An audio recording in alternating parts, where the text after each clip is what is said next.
안녕하세요. 저는 카카오에서 온 이민재수라고 합니다. 카이에 대해서 말씀을 드릴 텐데요. 카이라고 읽으시면 됩니다. 어떤 분들은 KHA3 막 이렇게 읽으시는데 그냥 편하게 카이라고 읽으시면 되고요. 의미는 보시는 것처럼 카카오, 한글, NLI죠. 세 번째입니다. 저희가 이제 휴대전자기를 내부적으로 세 번째 만들어서 3이라고 읽고 요거를 연결해서 카이라는 이름을 만들어 봤습니다. 앞서 이제 챗봇에 대해서 좀 이렇게 하이 레벨 이야기를 하다가 갑자기 가장 밑바닥에 있는 형태소 분석기로 훅 들어왔는데요. 한번 열심히 해보겠습니다. 발표 순서는 이렇게 되고요.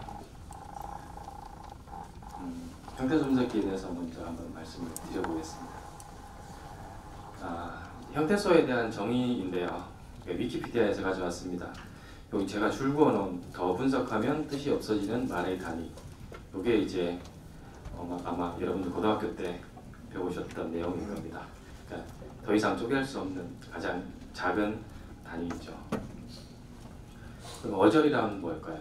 어절은 여기 되게 긴데요. 역시 위키피디아에서 가져왔는데 그 발음이 여기 줄 그어진 내용들을 보면요, 발음이 기본이 된다, 혹은 띄어쓰기의 단위와 일치한다, 이런 내용이 있는데, 잘 아시는 것처럼 우리가 말을 쓸 때 이제 공백을 넣어서 이제 쓰죠. 그 공백의 단위가 바로 어절이라고 생각하시면 되는데요. 근데 여기서 이제 어절의 정의에 되게 형태소에 관련된 중요한 말들이 나옵니다. 체언에 조사가 붙는다, 어미가 어간에 붙는다.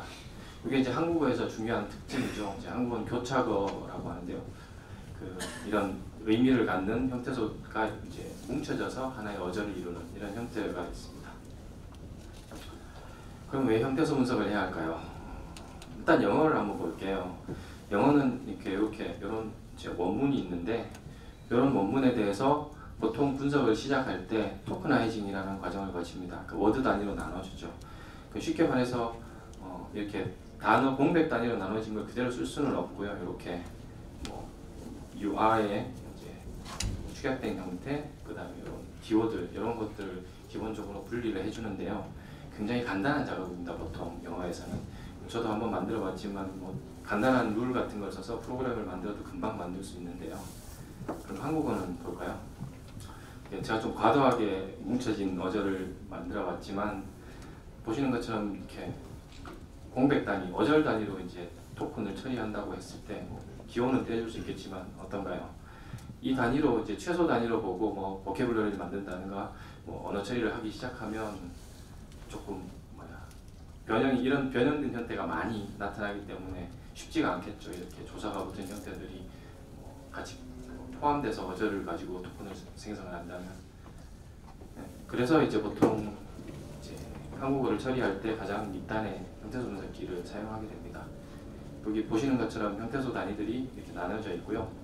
이 중에서 나는 의미가 있는 이제 이런 실질 형태소들, 명사들 이런 것만 가지고 분석을 해볼래, 이런 작업을 하게 될 때 형태소 분석기를 사용하게 됩니다. 근데 형태소 분석기는 좀 본질적으로 모호성을 갖고 있는데요. 형태소는 예문을 보시면 나는 오늘 하늘을 나는 새를 보았다. 굉장히 유명한 몇십 년째 쓰고 있는 예문인데요. 여기서 나는, 앞에 나는과 뒤에 나는은 우리가 어절로 봤을 때는 동일한 어절입니다. 근데 첫 번째는 나라는 대명사와 는이라는 조사가 붙어서 만들어진 형태고요.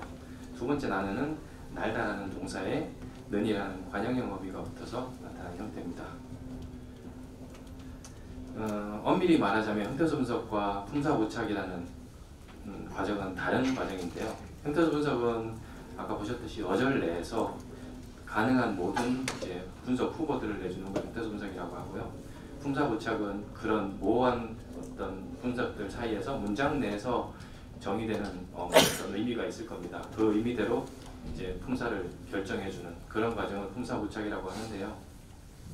한국어에서는 형태소 분석기라고 하면 이 두 가지를 통틀어서 말하기도 하고, 좁은 의미로는 형태소 분석이 그렇게 쓰인다라는 그런 말입니다.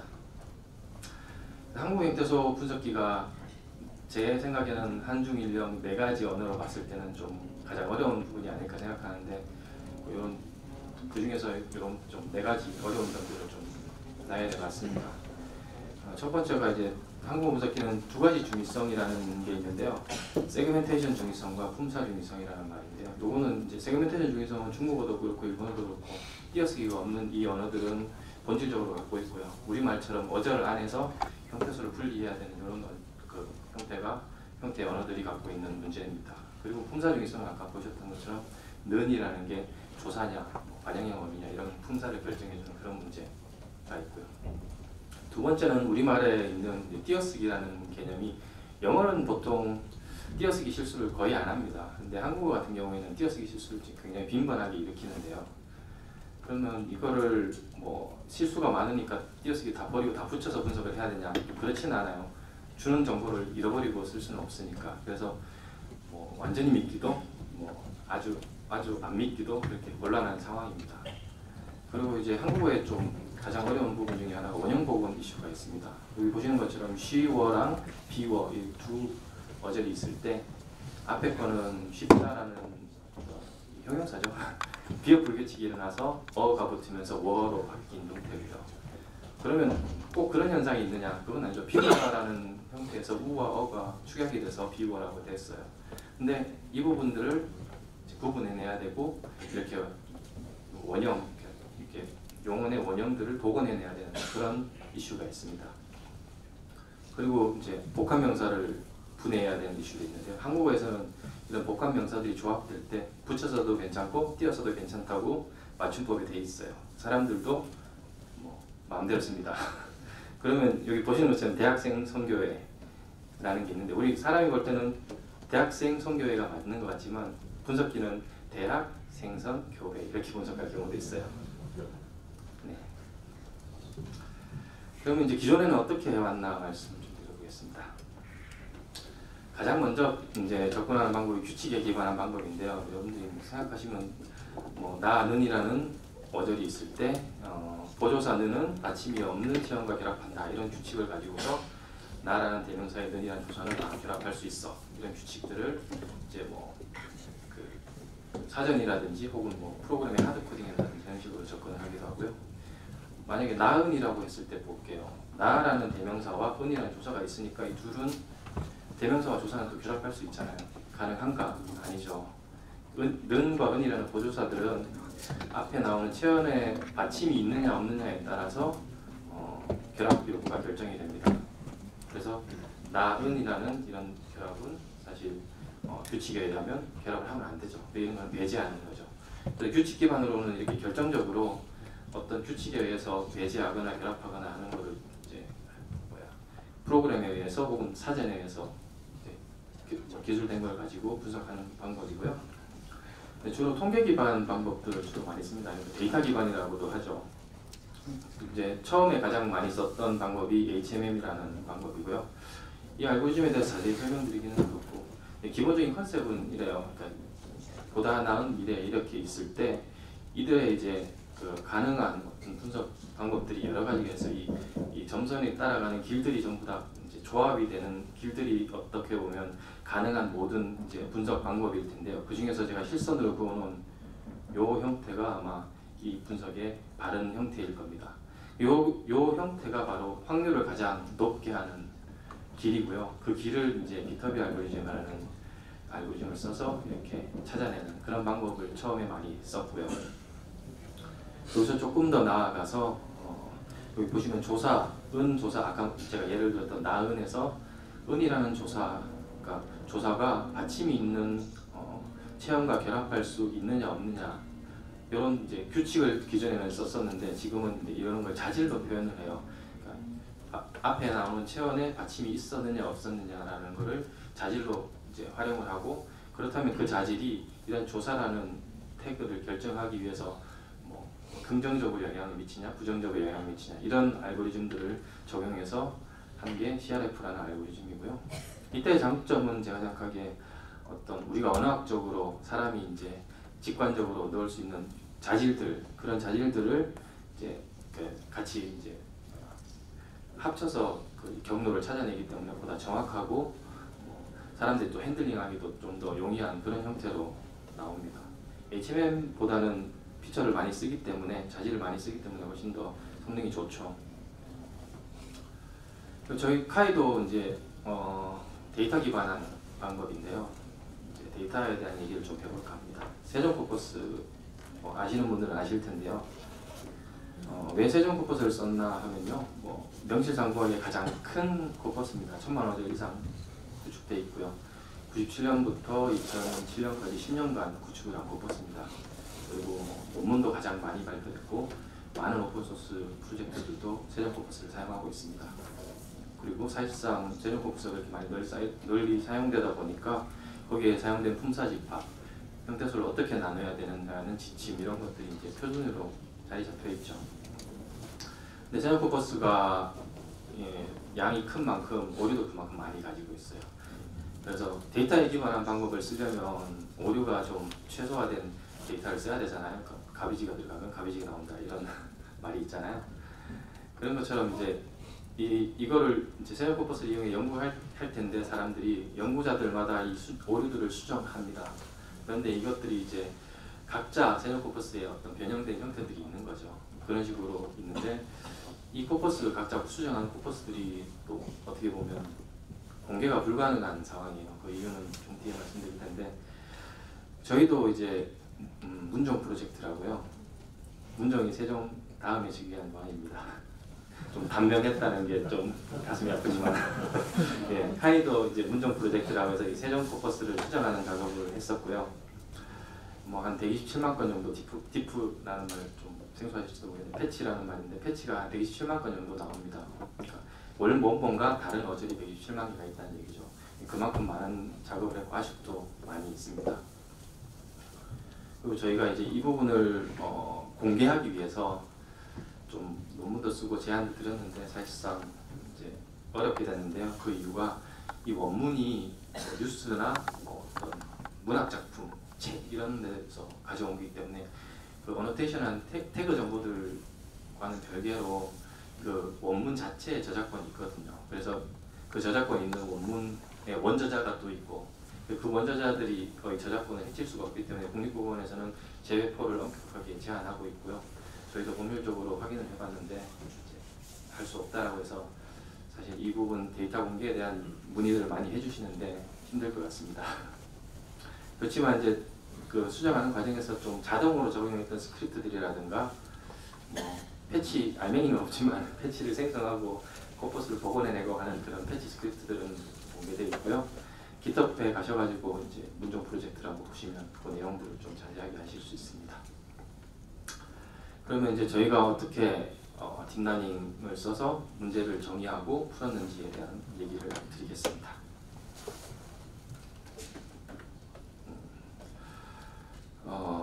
처음 이제 RNN 방법을 생각하게 되는데요. 형태소가 이렇게 원문이 있고 분석 결과가 있으면 이 분석 결과를 이제 음절별로 나눠가지고 출력을 이걸로 설정을 하면 입력은 그냥 음절이겠죠. 이런 식으로 여기 공백도 있고 문장의 끝이라는 이런 가상의 음절들도 적용해서 어떤 방법을 써봤냐면 그 당시에 한 2년쯤 된 것 같은데 그 당시에 이제 유명한 번역 모델 있잖아요. 시퀀스 투 시퀀스 모델. ISTM을 썼고 어텐션을 써가지고 한 방법인데요. 저희도 그런 툴들이 있으니까 바로 적용을 해보니까 그냥 97%의 정확도가 나옵니다. 그렇지만 저희가 이 방법을 처음부터 못 쓸 거라고 생각했던 건데요. 이게 이제 LSTM을 써야 되니까 순차적으로 계산해야 되는 부분이 있고 그 다음에 레이어를 많이 쌓고 텐션까지 쓰다 보니까 파라미터가 많다 보니까 병렬 처리가 불가능하고 계산이 많고 느리죠. 형태소 분석기는 보통 어떤 언어 처리를 할 때 가장 밑바닥에서 사용이 되고 그 위에 많은 어떤 언어 처리를 이제 응용들을 쌓게 되는데 형태소 분석기가 느리면 형태소 분석기 하는데 트랜스포머 이런 걸 쓸 수는 없으니까 사실 저희는 RNN에 기반한 파라미터가 많은 방법들은 배제를 했습니다. 그리고 두 번째로 이렇게 RNN 방식으로 하게 되면 예를 들어서 하라는 엿 이런 어떤 출력이 도대체 입력의 햇에서 나왔다 이런 연결 정보가 끊어지게 되는데요. 저희는 이제 검색 엔진 같은 시스템들이 원문이 어디서 나왔고 하이라이팅을 어디다 해줘야 되고 이런 부분들과 연계가 되기 때문에 위치 정보를 좀 살릴 필요가 있어서 RNN은 보기 좀 힘들겠다 싶어서 또 좀 마이너하지만 문제점이 있었습니다. 그러면 어떻게 저희가 접근을 했냐면요. 여기 신광석 교수님의 요 논문을 참고를 했고요. 완전히 똑같지는 않지만 저희가 이제 이런 식으로 접근을 했습니다. 얘를 아까 보셨던 얘와 똑같은데요. 이렇게 음절이 있으면 음절 기반으로 접근을 합니다. 음절이 있으면 분석 결과들을 이렇게 나열해 놓고 이 부분 보시면 아시겠지만 이렇게 정렬을 했어요. 이 음절은 이런 분석 결과와 정렬이 된다. 이런 형태를 이제 복합 태그라고 했어요. 그러니까 이게 뭐냐면 특별히 이렇게 좀 이렇게 입력의 음절과 분석 결과의 음절이 그냥 변하지 않는 형태는 단순 태그라고 했는데요. 태그의 형태도 좀 다르게 생겼죠. 이런 복합 태그들이 존재하는 이유가 아까 보셨던 원형 복원을 해야 되기 때문에 이런 형태가 있습니다. 그러면 아까 보시고 문제가 어떻게 정의되냐면 입력은 그냥 음절의 열이고요. 출력은 태그의 열이에요. 그리고 이 태그들은 한 500개 정도로 정의되어 있는 어떤 클래시피케이션 문제가 되는 거죠. 그래서 이렇게 이제 접근을 하게 되면 뭐 병렬 처리도 가능해지고 비교적 이제 좀 빠르게 접근할 수 있겠다라고 생각을 했고요. 그 다음에 보시는 것처럼 단순 태그, 복합 태그 이렇게 있는데요. 이렇게 예를 들어서 시스템이 해시라는 어떤 음절에 대해서 이런 태그다라고 판단을 했다면 그게 복합 태그잖아요. 그랬을 때 이제 복합 태그들은 이렇게 이런 음절과 태그를 키로 해가지고 원형 복원 정보를 사전에 뒤져가지고 원형 복원을 해줍니다. 이렇게 접근을 했습니다. 그러면 이제 CNN 그러니까 딥러닝으로 어떻게 접근했는지 좀 말씀을 드리겠습니다. 그 전에 아까 음절에 대해서 이제 그 음절의 출력 태그를 결정하는 분류 문제로 풀었다고 했는데 그러면 입력이 뭐냐? 달랑 그 음절만 들어가서 판단하는 건 아니고요. 이제 윈도우라는 개념과 문맥이라는 개념을 가지고서 이렇게 많은 입력이 들어가서 하나의 출력 태그를 결정하게 됩니다. 이 예는 윈도우가 7 그러니까 아까 이런 프랑스의 세계적인 이런 문장이 있을 때 이 세라는 음절에 대한 태그를 결정하기 위해서 그 주변에 이제 7개 좌우로 7개 음절을 활용을 해서 전체적으로 문맥을 만들어 본 경우고요. 그 중에서 이제 여기 보시는 것처럼 W, U, S 이런 것들은 실제로 음절이 아니라 가상으로 이렇게 음절을 구성해서 이제 이렇게 입력이 들어가면 출력이 아까 보셨던 I의 새 같은 경우에는 명사 일반 명사니까요. I의 NNG야라고 이렇게 출력을 내주는 그런 형태로 접근을 합니다. 네. CNN이라고 컨볼루셔널 뉴럴 네트워크라고 CNN 방법을 썼고요. 그 CNN은 원래 그 이미지를 분류하기 위해서 많이 쓴 방법인데 텍스트에도 그대로 사용할 수 있습니다. 이런 개념들이 우리가 흔히 알고 있는 앵그램이라는 개념과 이제 겹쳐지면서 이런 방법들을 많이 사용하고 있고요, 실제로. 그래서 이게 어떻게 작동을 하는지 보면요, 그냥 그 트라이그램 필터라고 생각을 하시면 CNN에서 트라이그램 그 다음에 인풋 디멘전이 이제 임베딩의 디멘전이 5고요. 그렇다면 그리고 이제 출력 디멘전이 그냥 4개 있다고 생각하시면 돼요. 그러니까 필터를 4개를 썼으니까 이 필터가 하나가 이렇게 포개진 다음에 이렇게 하나의 그러니까 픽셀이 아니죠. 하나의 이제 그 엘리먼트 벡터 엘리먼트 값을 만들어냅니다. 이 필터가 이렇게 쭉 훑으면서 내려가면서 각각 이제 엘리먼트들을 만들어내면 13개가 만들어질 거예요. 15개의 문맥에 트라이그램 필터를 쓰면 이제 이런 식으로 13개가 만들어지고 이거를 이제 맥스 쿨링해서 하나를 만들어내고요. 이게 필터가 이제 아웃풋 채널이 4개니까 4개의 필터를 사용하면 이렇게 4개의 차원이 나옵니다. 그러면 이제 하나의 음절에 대해서 아웃풋 채널이 4개인 그러니까 쉽게 말하면 벡터의 그 값이 4개인 그런 게 나온다고 생각하시면 되고요. 이런 방법을 바이그램, 트라이그램, 쿼드그램, 펜타그램 이렇게 4가지를 써가지고 만들어내고 이걸 다 컨캐티네이션 한 다음에 히든 레이어를 놓고 아웃풋 레이어를 놓고 이렇게 간단한 구조로 이제 딥러닝을 합니다. 실제로 이제 한 30차원 정도 인풋을 30차원 정도 쓰고 있고요. 그 다음 윈도우 사이즈는 3 정도만 씁니다. 그리고 아웃풋은 인풋과 똑같이 30차원 정도 쓰고 있고요. 그리고 이 히든 레이어 같은 경우에는 이렇게 인풋 레이어, 컨버전 거친 레이어와 아웃풋 레이어 500의 뭐 평균 정도 되는 절반 정도 되는 사이즈 정도로 쓰고 있습니다. 이 방법은 김윤님이라고 이제 최초로 이 그 문장에 대해서 단어들을 가지고서 컨버전을 해서 문장을 분류하는, 뭐 감정 분류하는 그런 논문이 있고요. 이 논문에서 아이디어를 얻었고, 그 다음에 이 논문에 나타나는 어떤 단어들은 여기서는 하나의 음절로 보시면 되고요. 이 문장 전체는 우리가 15개로 아까 구성했던 문맥이라고 생각하시면 됩니다. 그래서 그 문맥에 대해서 하나의 태그를 결정하는 클래시피케이션 문제로 풀었습니다. 예, 이제 정확도와 속도에 대한 내용을 이야기를 드릴 텐데요. 이 모델에 많은 이제 하이퍼 파라미터라고 하죠. 많은 이제 하이퍼 파라미터들이 있는데 그 중에서 성능이랑 속도에 가장 영향을 미치는 윈도우가 인베딩 사이즈입니다. 이 윈도우는 제가 한 2에서 10까지 6가지를 실험을 했고요. 인베딩은 20에서 500까지 10가지 두 개를 곱하면 60까지 하나 하는데 3일씩 네 그렇게 실험을 했습니다. 그 중에서 이제 성능이 잘 나오는 것들을 적절히 뽑았죠. 그럼 그 성능을 어떻게 측정했냐 하면 흔히 사용하는 정확도와 재현율의 조합 평균인 F-스코어를 사용합니다. 여기에 60개 점인데요. 네. 효과 한번 넣어주시네요. 60개 점인데요.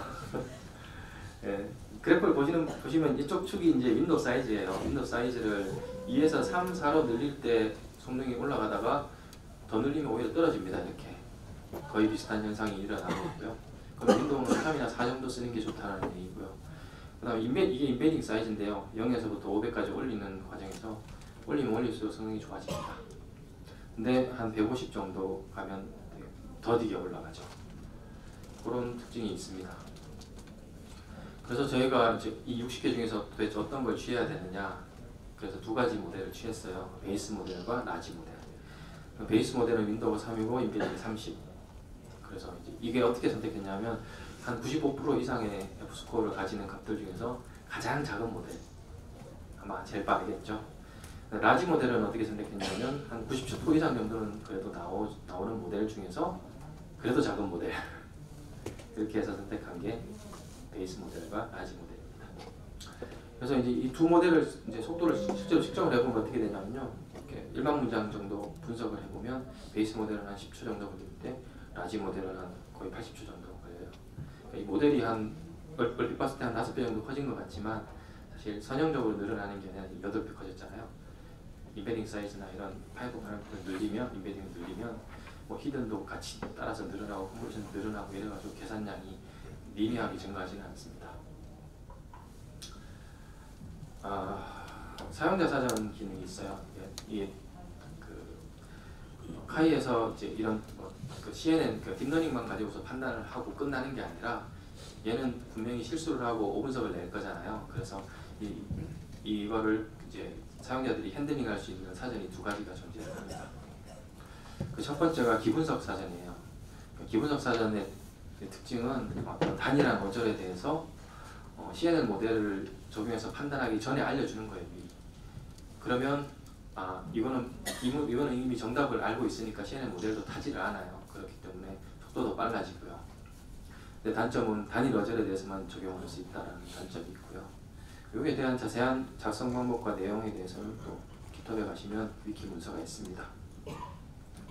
그리고 5분석 패치는 CNN 그 모델이 타고 나서 5분석을 내는 경우가 있잖아요. 엉뚱하게 분석을 했을 경우에는 그러면 그거를 바른 분석으로 고쳐주는 그런 사전인데요. 이거는 이제 여러 어절에 걸쳐서 이렇게 기술을 할 수도 있고요.